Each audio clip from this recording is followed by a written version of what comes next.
Hello everyone, एक बार फिर से स्वागत है आपका अपना यूट्यूब चैनल साइंस गुरु रवि में। गाइज, हम पढ़ रहे थे भैया रेस्पिरेटरी सिस्टम अर्थात श्वसन तंत्र। तो भाई साहब, सबसे पहले हेडिंग लगा लीजिए रेस्पिरेटरी सिस्टम अर्थात श्वसन तंत्र। गाइज, श्वसन तंत्र की 2 क्लास समाप्त हो चुकी है। ये भैया तीसरा भाग है, भाग 3 है। गाइज, पिछली लास्ट क्लासों में हमने अब तक क्या क्या पढ़ लिया मैं आपको बता दूं साथियों। रेस्पिरेशन क्या होता है, रेस्पिरेशन क्या होता है साथियों, श्वसन क्या होता है, इसके बारे में हमने जाना है। फिर श्वसन के प्रकार पढ़े। श्वसन 2 प्रकार का होता है, एक होता है एरोबिक रेस्पिरेशन और साथियों अनएरोबिक रेस्पिरेशन।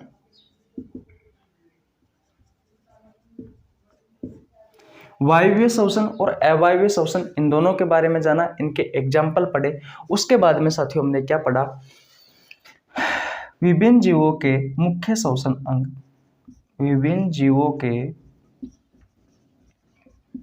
मुख्य श्वसन अंग पढ़े। जैसे कि मछलियों का मुख्य श्वसन अंग क्या होते हैं, गिल्स। हमारे मुख्य श्वसन अंग क्या है, तो भैया क्या है, लंग्स। जैसे कि प्लांट होते हैं, जो पादप होते हैं, उनका मुख्य श्वसन अंग क्या है, स्टोमेटा, वात रंध्र, जो कि पत्तियों में छोटे छोटे छिद्र पाए जाते हैं, उन्हें कहा जाता है। केचुआ स्किन से श्वास लेता है, मुख्य श्वसन अंग। अमीबा शरीर की सामान्य सतह है साथियों। मेंढक जो होता है पानी में तो स्किन से सांस लेता है और धरती पर लंग से सांस लेता है। उन सभी के बारे में साथियों हमने पढ़ा था। तो अब तक तो सिर्फ साथियों हमारा सिर्फ इस रेस्पिरेटरी सिस्टम श्वसन तंत्र का इंट्रोडक्शन हुआ है।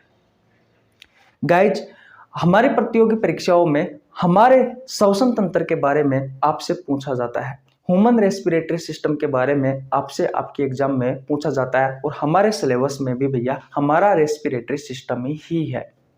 मैं आपको बता दूं साथियों, रेस्पिरेशन की प्रक्रिया सभी सजीवों में होती है, चाहे वो पेड़ पौधे हो, गाय भैंस घोड़ा बकरी कुत्ता, कोई भी हो साथियों, कोई भी जानवर हो, सब में रेस्पिरेशन की प्रोसेस होती है। लेकिन हमारे सिलेबस में जो क्वेश्चन आते हैं साथियों, वो भैया हमारे रेस्पिरेशन से आते हैं। तो ह्यूमन रेस्पिरेटरी सिस्टम के बारे में आज की इस वीडियो में पढ़ने वाले हैं। तो मिटा दो भैया इसे, ओके। तो हेडिंग क्या लगाओगे आप, ह्यूमन रेस्पिरेटरी सिस्टम। अगर आपने पहले की 2 क्लास नहीं देखी है भैया, तो आपको नीचे लिंक डिस्क्रिप्शन में मिल जाएगा, आप जाकर चेकआउट कर सकते हैं। अगर वो आप 2 क्लास अच्छे से देख लेते हो तो आपको और अच्छे से समझ में आएगी ये वीडियो। तो हेडिंग लगा लेना भैया, ह्यूमन रेस्पिरेटरी सिस्टम अर्थात मानव श्वसन तंत्र। गाइज, मानव श्वसन तंत्र की शुरुआत होती है भैया नाक से। तो नंबर 1 पर क्या लिखाओगे आप, क्या हेडिंग लगाओगे, नोज या फिर नाक। आइए साथियों, सबसे पहले नाक के बारे में समझते हैं। गाइज, जो नाक होती है इसमें भैया एक पेयर, 1 पेयर क्या होते हैं, नोज ट्रिल्स होते हैं। नोस्ट्रिल्स का मतलब होता है नासा द्वार या फिर नासा छिद्र, नासा छिद्र, या फिर आप कह सकते हो नोस्ट्रिल्स को नेजल पोर्स, नाक के छिद्र। गाइज, ये एक पैर होते हैं, एक ये वाला और एक ये वाला, यानी कि इसकी संख्या कितनी हो गई साथियों, 2 हो गई। सबसे पहले साथियों हमारी बॉडी में जो एयर एंटर करती है वो भैया नाक के इन्हीं 2 छिद्रों से, इन्हीं दरवाजों से एंटर करती है। गाइज, ये नाक के 2 ऐसे छिद्र है जो 24 घंटे ओपन रहते हैं। इतनी बात क्लियर है। तो इन छिद्रों को कहा जाता है, या तो आप नेजल पोर्स कह सकते हो या फिर नोस्ट्रिल्स कह सकते हो। इतनी बात क्लियर है। हिंदी में कहा जाता है नासा द्वार या नासा छिद्र, ये एक पेयर होते हैं यानी कि 2 होते हैं। इतनी बात क्लियर है। ओके, आगे चलते हैं। गाइज आप देखोगे साथियों कि जिस तरीके से हमारे मुंह में अंदर जगह है ये वाली, तो इसे कहा जाता है माउथ कैविटी या ओरल कैविटी। ठीक उसी तरीके से साथियों हमारी नाक में आप देखोगे अंदर की तरफ एक खाली जगह है साथियों, उस खाली जगह को कहा जाता है नेजल कैविटी। नाक के अंदर क्या है भैया? नेजल कैविटी है, यानी कि नाक की गुहा, नेजल कैविटी। नाक में जो खाली जगह है साथियों उसे कहा जाता है नेजल कैविटी। और इसी नेजल कैविटी में साथियों नेजल हेयर्स होते हैं, नाक के बाल होते हैं, नेजल हेयर्स, नाक के बाल। और भैया इस नाक के बाल को क्या कहा जाता है? तो मैं आपको बता दूं, नाक के बाल को साइंस में क्या कहा जाता है भैया? सीलिया। क्या कहा जाता है? सीलिया कहा जाता है। और नाक के बाल क्या करते हैं? आपने देखा होगा साथियों, बहुत सारे लोग होते हैं वो नाक के बालों को काट लेते हैं। भैया नहीं काटने चाहिए, क्योंकि ये भैया नाक के बाल होते हैं, जो नेजल हेयर्स होते हैं, जो सीलिया होते हैं साथियों, ये क्या करते हैं? इसका पहला कार्य है साथियों हवा को फिल्टर करने का कार्य करता है। हवा को ये भैया फिल्टर करने का कार्य करती है। दूसरा कार्य क्या है? हवा से नमी को सोखना, हवा से नमी को सोखना।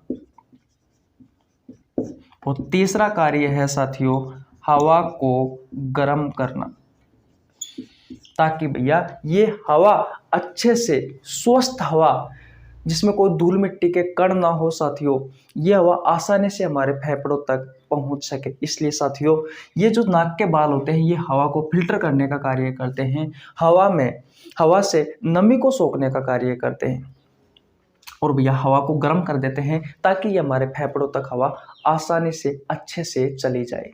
बोलो भैया, इतनी बात क्लियर है? ओके, आगे चलते हैं। गाइस ये नाक के बाल होते हैं, इनकी जो जड़ होती है, इन जड़ से भैया एक चिपचिपा पदार्थ निकलता है, एक चिपचिपा पदार्थ निकलता है। और इस चिपचिपे पदार्थ को क्या कहा जाता है? म्यूकस। हिंदी में कहा जाता है श्लेष्मा। यह है साथियों हमारा नेजल वाटर, नाक का पानी। यह है भैया हमारे नाक का पानी, जो जुकाम के समय बाहर निकलता है साथियों, वो होता है म्यूकस श्लेष्मा। ये एक चिपचिपा पदार्थ होता है जो कि सीलिया की जड़ों से निकलता है। बोलो, इतनी बात आपको समझ में आई या नहीं आई? बोलो भैया, इतनी बात क्लियर है? ओके, और बात सुनिए साथियों नाक के बारे में। ये हमारी जो नेजल कैविटी होती है, नाक की गुहा होती है, नाक में जो खाली जगह होती है साथियों, इसमें क्या होते हैं? ओल्फैक्टरी रीजन्स होते हैं। क्या होते हैं भैया? ओल्फैक्टरी रीजन होते हैं, यानी हिंदी में कहा जाता है ग्रहण क्षेत्र। और ग्रहण क्षेत्र में साथियों न्यूरॉन लगे हुए होते हैं, और न्यूरॉन किससे कनेक्ट होते हैं? हमारे ब्रेन से कनेक्ट होते हैं। और ये ओल्फैक्टरी रीजन स्मेल करवाने का कार्य करती है, स्मेल करवाने का कार्य करती है। अब ये स्मेल कैसी है, अच्छी है या बुरी है, ये आपको कौन बताता है साथियों? ये आपको भैया आपका ब्रेन बताता है। बोलो, इतनी बात क्लियर है? स्मेल करवाने का कार्य करती है। थोड़ा कैमरे को नीचे कर देता हूं ताकि आपको और अच्छे से दिख सके भैया।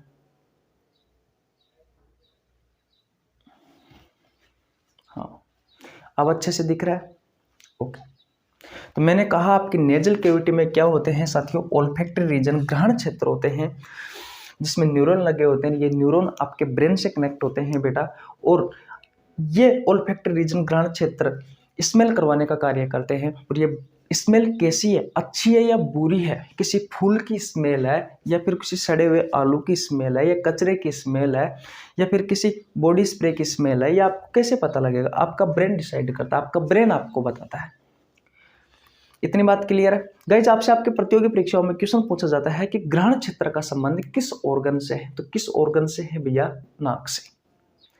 आपसे क्वेश्चन पूछा जाता है कि ओल्फैक्टरी रीजन है, क्या करवाता है? तो भैया स्मेल करवाने का कार्य करता है। इतनी बात क्लियर है। अगर आपसे क्वेश्चन पूछा जाए कि ओल्फैक्टरी रीजन किस तंत्र का हिस्सा है, तो बता देना भैया रेस्पिरेटरी सिस्टम का हिस्सा है। नाक के बाल को साइंस में क्या कहा जाता है? सीलिया कहा जाता है। सीलिया के क्या क्या कार्य है? हवा के को फिल्टर करता है, धूल मिट्टी के कणों को फिल्टर करने का कार्य करता है। हवा से जो नमी है, हवा में जो नमी है साथियों, उसको सोखने का कार्य करता है। तीसरा, हवा को गर्म करता है। और भैया हमारे नाक में जो चिपचिपा पदार्थ निकलता है उसे म्यूकस या श्लेष्मा कहा जाता है। क्या कहा जाता है? म्यूकस या श्लेष्मा कहा जाता है। यह है भैया नेजल वाटर, हमारे नाक का पानी है। तो भैया सबसे पहले जो वायु हमारी बॉडी में जब एंटर करती है तो नाक के इन दो नेजल पोर से करती है, इसे नासा छिद्र या नासा द्वार कहा जाता है साथियों। और हवा भैया फिर नाक के बाल से फिल्टर करते हैं। और नाक के बारे में मैंने आपको ये सारी जानकारी बता दी। स्मेल करवाने का कार्य करती है, नेजल वाटर होता है, नाक का पानी होता है, इसे म्यूकस श्लेष्मा कहा जाता है। हवा को फिल्टर करती है, हवा से नमी को सोखने का कार्य करती है, हवा को गर्म करती है ताकि हमारे फेफड़ों तक आसानी से पहुंच जाए। अब नाक के बाद में साथियों जो हमारी हवा पहुंचती है भैया, जो एयर पहुंचती है वातावरण में उपस्थित, देखिए एयर लेते हैं हम, एयर वायु लेते हैं। और वायु में क्या क्या होता है आपको पता है? 78% तो नाइट्रोजन होता है, 21% ऑक्सीजन होता है, 0.03% कार्बन डाइऑक्साइड होता है और अदर गैसें होती है। तो ये सभी गैसों का मिश्रण लेते हैं बेटा, हम ऑक्सीजन नहीं लेते।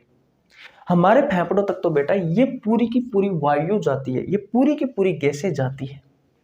तो नाक से होती हुई कब कहाँ जाएगी? तो नंबर 2 पर जाएगी बेटा फेरिक्स में, PHARYNX।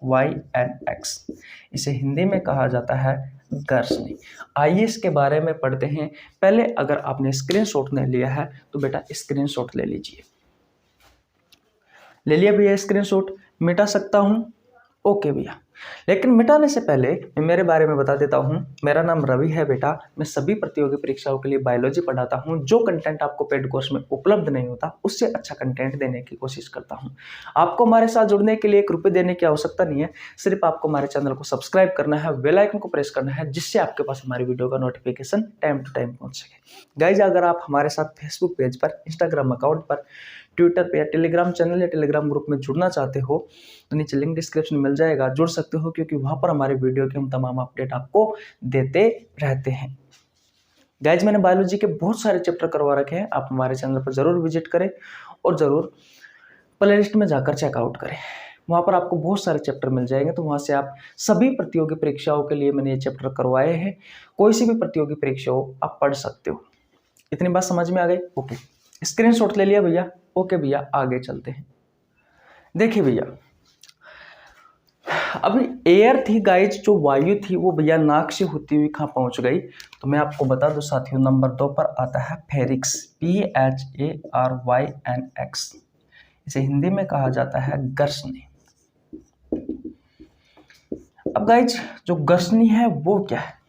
तो मैं आपको बता दूं साथियों, गर्सनी वो पथ है, कहने का मतलब जो फेरिक्स होता है साथियों, ये भैया पाचन तंत्र वह श्वसन तंत्र का कॉमन पथ है, कॉमन पथ है या फिर उभयनिष्ठ पथ है।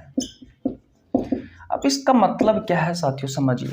तो एक डायग्राम बनाता हूं छोटा सा, आपको समझ में आ जाएगा।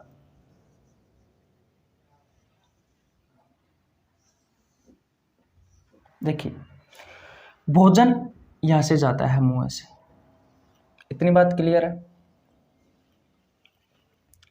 और भैया वायु जाती है यहां से। तो ये जो है ये तो 2 डक्ट आ गई, ये तो 2 डक्ट आ गई। एक डक्ट तो है भैया भोजन नली और एक है श्वसन नली। लेकिन इन दोनों नलियों से ऊपर साथियों ये जो कॉमन पथ है जिससे भैया भोजन भी गुजरता है, जिससे भोजन भी गुजरता है और भैया वायु भी गुजरती है, ये जो कॉमन पथ है बेटा, इस कॉमन पथ को कहा जाता है फेरिक्स। इस कॉमन पथ को क्या कहा जाता है? फेरिक्स, गर्सनी कहा जाता है।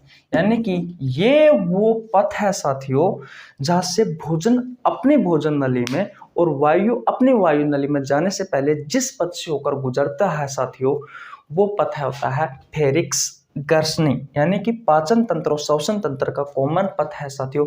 इस रास्ते से होकर के भोजन भी गुजरता है और भैया आपका श्वास भी गुजरता है, यानी कि वायु भी गुजरती है। तो मैं कह सकता हूं कि पाचन तंत्र व श्वसन तंत्र का कॉमन पथ होता है साथियों ये फेरिक्स, ये गर्सनी।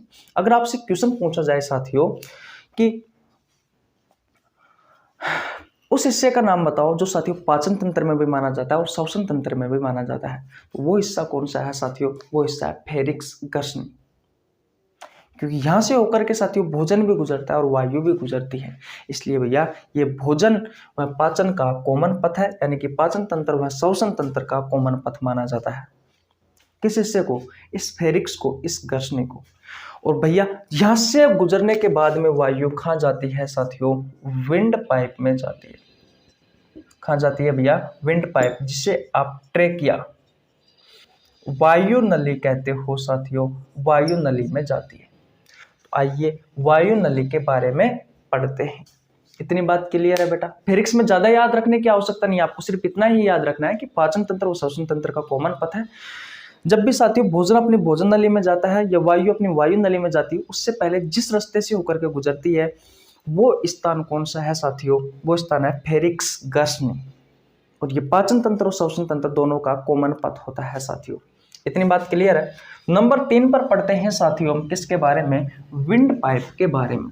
विंड पाइप को कहा जाता है ट्रेकिया या फिर साथियों वायु नली कहा जाता है या फिर श्वास नली कहा जाता है। देखिए कुछ इस तरीके से होती है भैया आपकी विंड पाइप। ये क्या है? ये है विंड पाइप, वायु नली। लेकिन भैया इस वायु नली के ऊपर आपको इस तरीके से एक संरचना दिखाई देगी और इस संरचना को क्या कहा जाता है? इस संरचना को कहा जाता है भैया लेरिक्स, LARYNX। इसे कहा जाता है भैया लेरिक्स। तो अब हम इस लेरिक्स के बारे में पढ़ेंगे साथियों नंबर 3 पर, क्योंकि यहां से होके गुजरेगी। सबसे पहले वायु कहां से गुजरी? नाक से होती हुई कहां पर गई? फेरिक्स में। और फेरिक्स के बाद में साथियों इस लेरिक्स में जाती है और लेरिक्स से गुजर कर साथियों तब जाकर के विंड पाइप यानी कि वायु नली ट्रेकिया में जाती है। कौन? एयर, हवा। तो लेरिक्स के बारे में पढ़ते हैं गाइज। लेरिक्स को कहा जाता है भैया साउंड बॉक्स या फिर वॉइस बॉक्स। गाइज मैं आपको बता दूं हमारी जो आवाज बनती है वो भैया इसी लेरिक्स में बनती है। इसी कारण इस लेरिक्स को कहा जाता है साउंड बॉक्स या वॉइस बॉक्स कहा जाता है, क्योंकि हमारी आवाज कहाँ बनती है साथियों? इस लेरिक्स में बनती है। और यही क्या है? हमारा साउंड बॉक्स है, यही हमारा वॉइस बॉक्स है। इतनी बात क्लियर है? अब बात आती है कि इसमें ऐसा क्या होता है बेटा जिसके कारण आवाज बनती है। तो मैं आपको बता दूं साथियों इसमें बिल्कुल पतली पतली सी क्या होती है? वोकल कॉर्ड होती है। वोकल कॉर्ड होती है, स्वर रज्जु होती है। आपकी जो पॉलीथीन होती है ना साथियों, इस पॉलीथीन को 1000 टुकड़ों में बांटा जाए इसकी मोटाई को, तब जाकर कोई हिस्सा निकलता है। तो उस हिस्से की साइज 1000 का एक हिस्सा के बराबर इसकी मोटाई होती है ये वोकल कॉर्ड की। ये स्वर रज्जु इतना पतला होता है। और ये जो स्वर रज्जु होते हैं साथियों, और जब भी इस स्वर रज्जु से हवा गुजरती है साथियों तो ये कंपन करती है। ये क्या करती है भैया? कंपन करती है। और कंपन से क्या होती है साथियों? आवाज बनती है। और इस आवाज को हमारी जो जीभ होती है बेटा ये शब्दों का रूप देती है। और हमें कौन सी भाषा बोलनी है, भाषा डिसाइड करता है साथियों हमारा ब्रेन। कौन डिसाइड करता है? हमारा ब्रेन डिसाइड करता है कि आपको कौन सी भाषा बोलनी है। बोलो। और जो पक्षी होते हैं साथियों उनका जो वॉइस बॉक्स होता है, जो साउंड बॉक्स होता है उसे सेरिक्स कहा जाता है। क्या कहा जाता है? सेरिक्स। और हमारा जो साउंड बॉक्स होता है बेटा, जो वॉइस बॉक्स होता है उसे लेरिक्स कहा जाता है। और इस लेरिक्स में क्या होती है? वोकल कॉर्ड होती है, स्वर रज्जु होती है साथियों। जब भी हवा गुजरती है इससे साथियों, या जब भी हम श्वास लेते हैं बेटा तो इनमें कंपन होता है जिससे आवाज बनती है। और बेटा इस आवाज को शब्दों का रूप कौन देती है? आपकी जीभ। और आपको कौन सी भाषा बोलनी है ये डिसाइड कौन करता है बेटा? ये डिसाइड करता है आपका ब्रेन। जैसे कि आपको राजस्थानी बोलनी है, मारवाड़ी बोलनी है, या फिर मराठी बोलनी है, तेलुगु बोलनी है, या फिर कोई सी भी इंग्लिश बोलनी है, हिंदी बोलनी है, या फिर कोई सी भी आपको लैंग्वेज बोलनी है बेटा, तो कौन डिसाइड करता है? आपका ब्रेन। वोकल कॉर्ड से होते हुए जब हवा निकलती है तो इसमें कंपन होता है जिससे आवाज बनती है। जीभ इस आवाज को शब्दों का रूप देती है और ब्रेन आपको डिसाइड करता है कि आपको कौन सी भाषा बोलनी है। बोलो, इतनी बात समझ में आ गई है गाइज? तो स्क्रीनशॉट ले लीजिए, फिर आगे चलते हैं। ले लिया स्क्रीनशॉट? ओके भैया, आगे चलते हैं। अब आपने देखा होगा कि जो लड़कों की आवाज होती है बेटा वो थोड़ी भारी होती है, और जो लड़कियों की आवाज होती है वो पतली होती है, तीखी होती है। ऐसा क्यों होता है? तो देखिए, जो वोकल कॉर्ड होता है, ये जो वोकल कॉर्ड होता है, इसी के कारण ऐसा होता है। अगर वोकल कॉर्ड की साइज अधिक है, इसकी साइज अधिक है, तो भैया जो पिच है वो लो होगी, यानी कि आवाज है बेटा, उस आवाज में भारीपन आएगा, उस आवाज में भारीपन आएगा, यानी कि भारी आवाज होगी, उस आवाज में गहरापन आएगा, वो गहरी आवाज होगी।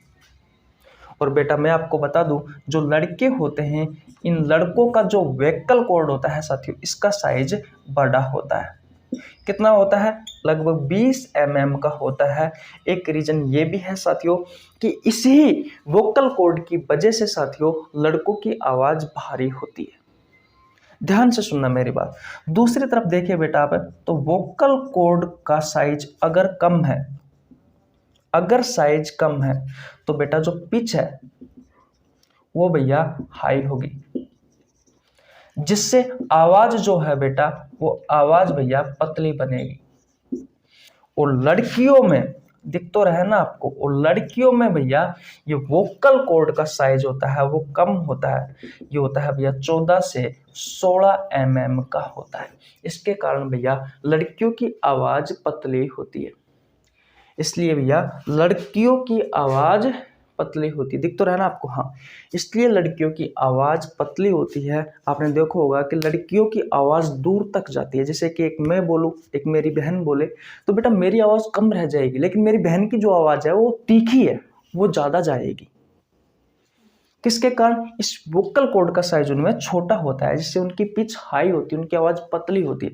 आपने देखा होगा कि जब लड़कियां, जो हमारे घर में महिलाएं होती है बेटा, जब वो चिल्लाती है या बोलती है तो अपने से कहते हैं कि भैया दूर बोलो, हमारे कान मत खाओ, क्योंकि आवाज में, उनकी आवाज में पतलापन होता है, आंखों हमारे कानों में चुभती है बेटा उनकी आवाज।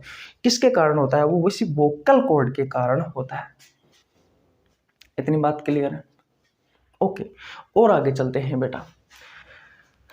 एक छोटा बच्चा होता है, जब उसकी प्यूबर्टी एज चल रही होती है, यानी कि किशोर अवस्था चल रही होती है, जब उसकी किशोर अवस्था चल रही होती है तो आपने देखा होगा उनके गले का ये वाला भाग उभरता है। क्यों उभरता है? क्योंकि भैया ये जो लेरिक्स होता है, इस लेरिक्स के ऊपर एक कार्टिलेज होती है, और ये कार्टिलेज में उभरापन आ जाता है, ये कार्टिलेज उभर जाती है, जिससे आपको ये उभरा हुआ भाग दिखाई देता है। और इसी के कारण, एक कारण यह भी माना गया है कि इसी के कारण, और इस उभरे हुए भाग को कहा जाता है भैया एडम्स एप्पल, एडम्स एप्पल कहा जाता है। और इस एडम्स एप्पल के कारण भी भैया, इस एडम्स एप्पल के कारण भी भैया लड़कों की आवाज का भारीपन माना गया है। एक कारण इसका भी है भैया, एडम्स एप्पल का, इसके कारण भैया लड़कियों की आवाज को भारी माना गया है, लड़कों की आवाज को, इस एडम्स एप्पल के कारण। बोलो भैया, कहानी समझ में आई या नहीं आई आपको? जल्दी जल्दी बोलो, क्या एक बार और रिवीजन करवाया जाए आपका? ओके, सबसे पहले हवा आती है भैया हमारी बॉडी में, नाक से होती हुई कहाँ पहुंच जाती है?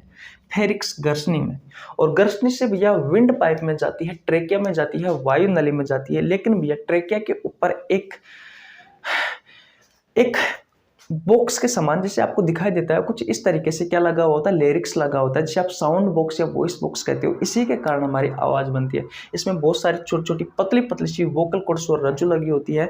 जब हम श्वास लेते हैं बेटा तो हवा के कारण इनमें कंपन होता है, जिससे आवाज बनती है, और इस आवाज को शब्दों का रूप देती है आपकी जीभ, और आपको कौन सी भाषा बोलनी है डिसाइड करता है आपका ब्रेन। फिर आपने देखा होगा बेटा कि लड़कों की आवाज भारी होती है, लड़कियों की आवाज पतली होती है। ऐसा क्यों होता है भैया? इसी वोकल कॉर्ड के कारण होता है, इसी स्वर रज्जु के कारण होता है। वोकल कॉर्ड का साइज अगर अधिक है भैया तो पिच लो होगी और आवाज में गहरापन आएगा, भारीपन आएगा। जो लड़कों की आवाज है बेटा, वो लड़कों में जो वोकल कॉर्ड है ये बड़ा होता है, कितना होता है? 20 mm होता है। और इसी के कारण बेटा लड़कों की आवाज भारी होती है। एक रीजन तो ये है लड़कों की आवाज के भारीपन का, और दूसरा रीजन बेटा ये है एडम्स एप्पल। दूसरी तरफ देखा जाए तो वोकल कॉर्ड का साइज अगर कम है तो पिच हाई होगी, उनकी आवाज है बेटा पतली होगी। लड़कियों का जो वोकल कॉर्ड का साइज होता है वो कम होता है, 14 से 16 mm का होता है। और लड़कों की आवाज का, लड़कों का जो वोकल कॉर्ड होता है उसकी साइज होती है 20 mm। तो एक रीजन ये भी है भैया, क्योंकि लड़कियों का वोकल कॉर्ड होता है उसका साइज कम होता है, इसके कारण उनकी आवाज पतली होती है। जब भी बच्चा की किशोर अवस्था चल रही है, प्यूबर्टी है चल रही होती है साथियों, तो एक उभरा हुआ भाग दिखाई देता है। तो किसके कारण होता है? इस लेरिक्स के ऊपर एक कार्टिलेज होती है जिसमें उभरापन आ जाता है, उसे एडम्स एप्पल की संज्ञा दी जाती है, एडम्स एप्पल कहा जाता है। और इसी एडम्स एप्पल के कारण भैया लड़कों की आवाज का भारीपन माना गया है। क्योंकि आपने देखा होगा प्यूबर्टी एज से पहले लड़कों की आवाज भी लड़कियों की तरह होती है, लेकिन जैसे ही प्यूबर्टी एज खत्म हो जाती है बेटा, ये एडम्स एप्पल बन जाता है, एडम्स एप्पल दिखाई देने लग जाता है, तो लड़कों की आवाज में भारीपन आ जाता है। तो एक रीजन ये भी बताया गया है लड़कों की आवाज के भारीपन का। दूसरा रीजन तो यही है वोकल कॉर्ड। बोलो, इतनी कहानी समझ में आ गई? ओके भैया, मिटाते हैं बेटा और आगे चलते हैं। अब पढ़ने वाले हैं भैया हम किसके बारे में? विंड पाइप के बारे में, ट्रेकिया के बारे में, वायु नली के बारे में। क्योंकि अब भैया एयरखा एंटर करेगी विंड पाइप में, क्योंकि सबसे पहले वातावरण से नोज नाक में आई भैया, उसके बाद में फेरिक्स में, उसके बाद में लेरिक्स में। और लेरिक्स किसके ऊपर लगा हुआ था? विंड पाइप के ऊपर। तो अब हवा जाएगी भैया विंड पाइप में। इतनी बात क्लियर है? ओके गाइज, अगर आपको वीडियो समझ में आ रही है तो अपने दोस्तों के पास शेयर कर दीजिए भैया, व्हाट्सएप ग्रुप में शेयर कर दो, फेसबुक ग्रुप में शेयर कर दो। लोगों को बताओ कि इस यूट्यूब चैनल पर फ्री ऑफ कॉस्ट बायोलॉजी पढ़ाई जा रही है, अच्छे कंटेंट के साथ में, बिल्कुल आसान भाषा में। जो भाषा आपको समझ में आए मैं उसी भाषा में आपको पढ़ाता हूं। ओके, तो स्क्रीनशॉट ले लीजिए भैया, ले लिया स्क्रीनशॉट। आगे चलते हैं, मिटाते हैं और पढ़ते हैं भैया विंड पाइप के बारे में, ट्रेकिया के बारे में, वायु नली के बारे में। चलिए आगे। ओके, देखिए भैया, अब हम पढ़ेंगे विंड पाइप के बारे में। तो विंड पाइप ये है आपकी, इसके ऊपर क्या लगा हुआ है? लेरिक्स, जिसे आप साउंड बॉक्स या वॉइस बॉक्स कहते हो। और बेटा जब आप विंड पाइप को अच्छे से देखते हो तो भैया इसमें कुछ इस तरीके से सी आकार के छल्ले लगे हुए होते हैं, कार्टिलेज, उपास्थि के छल्ले होते हैं। तो सबसे पहले आप लिखोगे कि 10 से 12 सेंटीमीटर तो इसकी क्या होती है? लेंथ होती है। उसके बाद में इसमें भैया सी आकार के कार्टिलेज यानी कि उपास्थि के क्या होते हैं? छल्ले लगे होते हैं। किस उपास्थि के? तो भैया हाइलिन उपास्थि के, हाइलिन कार्टिलेज के लगे होते हैं। ये पूछा जाता है कि किस उपास्थि के सी आकार के छल्ले लगे होते हैं विंड पाइप में, तो बता देना हाइलिन कार्टिलेज की।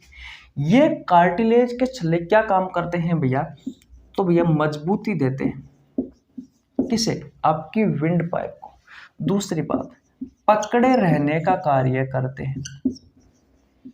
किसको भैया? विंड पाइप को। तीसरी बात भैया, फटने से रोकने का कार्य करते हैं, फटने से रोकने का कार्य करते हैं साथियों। किसको? आपके विंड पाइप को। कौन? ये सी आकार के छल्ले। इतनी बात क्लियर है?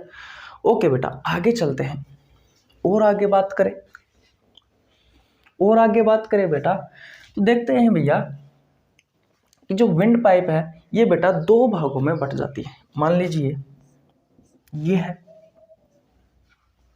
आपकी विंड पाइप, ये क्या है? विंड पाइप है। और ये विंड पाइप आगे जाके बेटा दो भागों में बट जाती है। यहां से एयर आ रही है, अब ये एयर बेटा हमारे दोनों फेफड़ों में जाएगी, तो एक फेफड़ा तो इधर हो गया और एक फेफड़ा इधर हो गया। तो बेटा जब विंड पाइप पहली बार दो भागों में बंटती है बेटा तो उसे कहा जाता है ब्रोंकस। उसे कहा जाता है ब्रोंकस। उसे क्या कहा जाता है? ब्रोंकस या ब्रोंकाई कहा जाता है। फिर बेटा बाद में आगे जब दोबारा ये दो भागों में बढ़ती है, फिर ऐसे, फिर दोबारा इस विंड पाइप का दूसरा विभाजन होता है, तो वो कहलाता है भैया ब्रोंकियोल्स। वो कहलाता है ब्रोंकियोल्स। और फिर भैया लास्ट में आपको अंगूर के समान जो गुच्छे दिखाई देते हैं, इन गुच्छों को कहा जाता है, तीसरा विभाजन होता है, इन गुच्छों को कहा जाता है एल्वियोली। इस तरीके से बेटा विंड पाइप के तीन विभाजन होता है। प्रथम विभाजन तो ये है, द्वितीय विभाजन ये है, और भैया तृतीय विभाजन ये है। और इसी तरीके से बेटा दो लंग्स का निर्माण हो जाता है। एक लंग्स ये हो गया आपका और दूसरा लंग्स आपका ये हो गया। अब हम पढ़ेंगे साथियों, अब एयर कहाँ एंटर कर गई? आपके फेफड़ों में एंटर कर गए। तो नंबर 4 पर हम पढ़ेंगे बेटा लंग्स के बारे में, फेफड़े के बारे में। ये बेटा हम कल पढ़ेंगे, आज हम यहीं तक रखते हैं। फिलहाल आपको ध्यान रखना है कि विंड पाइप के तीन विभाजन होता है। पहला विभाजन जब होता है उसे ब्रोंकस कहा जाता है, दूसरा विभाजन को ब्रोंक्यूल्स कहा जाता है, और तीसरे विभाजन को एल्वियोली कहा जाता है। और अब भैया एयर हमारे फेफड़ों में एंटर कर गई है, तो कल हम भैया किसके बारे में पढ़ेंगे? कल हम पढ़ेंगे लंग्स के बारे में, कि लंग्स में किस तरीके से वायु एंटर करती है और फिर साथियों क्या क्या होता है। फिर भैया ऑक्सीजन जो है वो ब्लड में घुलकर हमारे सेलो टिश्यू के पास पहुंचती है। किस तरीके से गैसों का आदान प्रदान होता है बेटा हमारे फेफड़ों में, वो सारी कहानी कल हम पढ़ने वाले हैं। आशा करता हूं यहां तक की बात आपको समझ में आ गई होगी। एक बार और रिवीजन करवा देता हूं कि जो विंड पाइप होती है साथियों, इसकी लंबाई होती है 10 से 12 सेंटीमीटर। इसमें कुछ इस तरीके से सी आकार के छल्ले लगे होते हैं, उपास्तिके। किस उपास्तिके हैं? तो भैया हाइलिन उपास्तिके हैं, हाइलिन कार्टिलेज के हैं। ये छल्ले भैया आपकी विंड पाइप को, आपकी श्वास नली को, आपके ट्रेकिया को मजबूती देते हैं, पकड़े रहने का कार्य करते हैं, फटने से रोकने का कार्य करते हैं। फटने है साथियों, इसको फटने से रोकने का कार्य करते हैं, ऐसे लिख देता हूँ, फटने से रोकने का कार्य करते हैं। और भैया जब भी विंड पाइप का विभाजन होता है तो तीन विभाजन होता है। तब भी नहीं साथियों, एक्चुअली में तीन ही विभाजन होते हैं। इसका पहला विभाजन वो ब्रोंकस कहलाता है, दूसरा ब्रोंक्यूल्स और तीसरा एल्वियोली।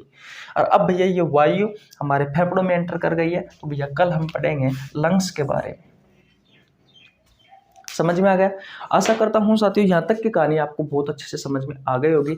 अगर बेटा आपने स्क्रीनशॉट नहीं लिया है तो स्क्रीनशॉट ले लीजिए। गाइज अगर आपने पहले की 2 वीडियो नहीं देखी है तो भैया आपको नीचे लिंक डिस्क्रिप्शन मिल जाएंगे, चैनल पर जाकर चेकआउट कर लेना। भैया 2 क्लास मैंने रेस्पिरेटरी सिस्टम की करवा चुका, मैं जरूर देखो और फिर ये देखोगे आपको तो बेटा बहुत अच्छे से समझ में आएगी।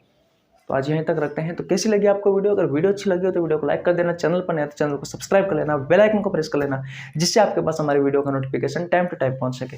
मिलते हैं गाइस किसी नेक्स्ट वीडियो में, तब तक के लिए जय हिंद, जय भारत। और आग पार दो साथियों, जितने भी अपने दोस्त भाई बंधु है पढ़ने वाले, उन सभी के पास अपनी वीडियो को शेयर कर दो। मिलते हैं गाइस नेक्स्ट वीडियो में, तब तक के लिए राम राम, जय हिंद, जय भारत।